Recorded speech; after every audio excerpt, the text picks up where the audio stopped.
This video was suggested by Binka Schwan, who is doing a new series for Cast On Magazine called Skill Builder, and with it there'll be a coordinating pattern called the Confident Beginner, and in it she is doing a scarf with pockets, which are optional but are a nice feature.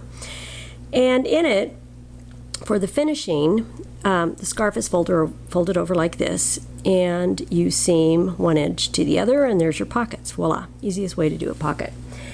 And in it, she had a way to do the seam, which she was wondering if a video would make it clearer rather than describing it. And after reading the instructions, I had to agree. A video would make it much easier. It was kind of hard to describe how to do this. And I've been futzing around with it all afternoon.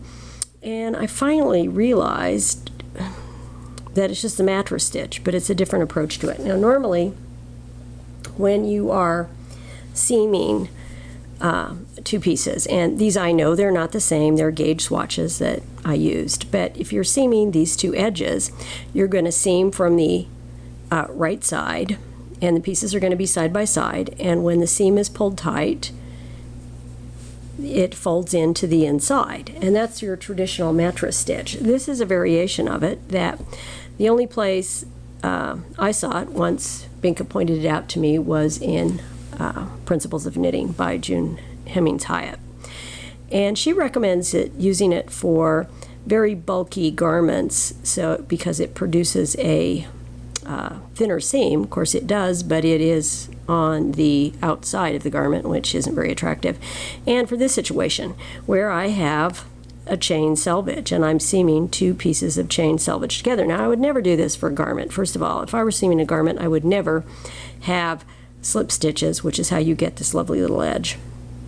You slip the first stitch of every row and you get this nice little change edge. I would never, ever, ever, let me state that, ever, ever, ever have this in a garment, because it is not going to provide a firm seam. But this is fine in this case because it's decorative, and how firm does the seam need to be unless you're carrying rocks in your pocket?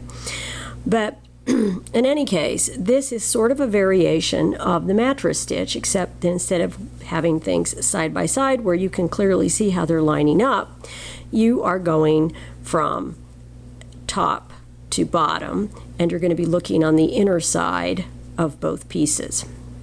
Now, to start, I go from the bottom to the top, and I pull my yarn through, and I leave a long tail because it is going to be loose, but I'm going to come through when I'm finished. I'm not going to, but if you were making the scarf, you would.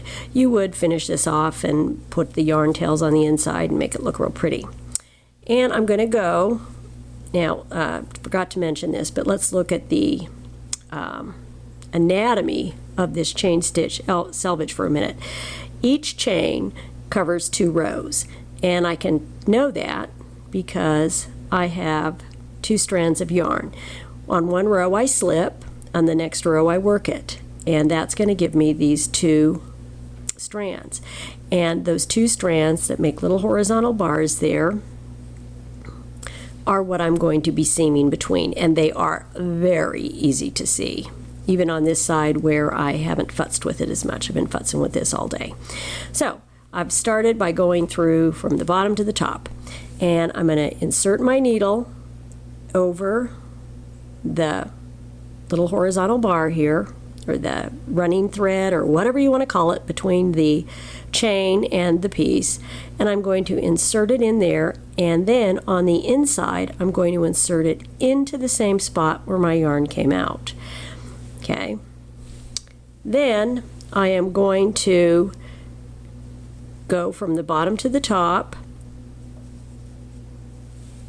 under, through, over those horizontal bars, however you want to describe it, and I'm going to bring my yarn up into the same spot where the yarn went through.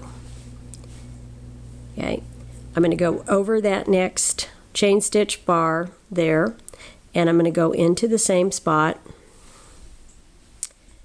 and I'm just going to repeat that. Over the next chain, into the same spot. Now, this is just basically the same old thing as the mattress stitch, and if you look at it this way, and if these 2 pieces were laying side by side, and I were working the mattress stitch, that is exactly what this is. It just looks different, and it took me the longest time to figure that out because I'm working it on where two pieces are laying on top of each other. I'm going to go over the next chain, horizontal bar, the area between the chain and the stitches, into the same spot, from the bottom to the top, up into the same spot, go over that next one, into the same spot, over to the next one, into the same spot, and there we go. And I'm just going to continue this until my seam is done.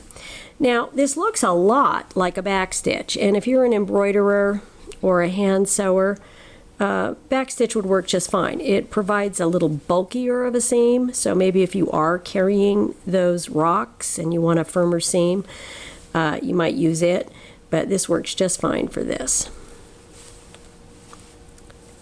And into the same spot, and there we go. We're going to finish this guy up, and I'm going to go into that same spot, and then because if I were doing this decoratively, I might just kind of like go over there at the top. Whoops, did not mean to do that. I went into the wrong spot. Sorry.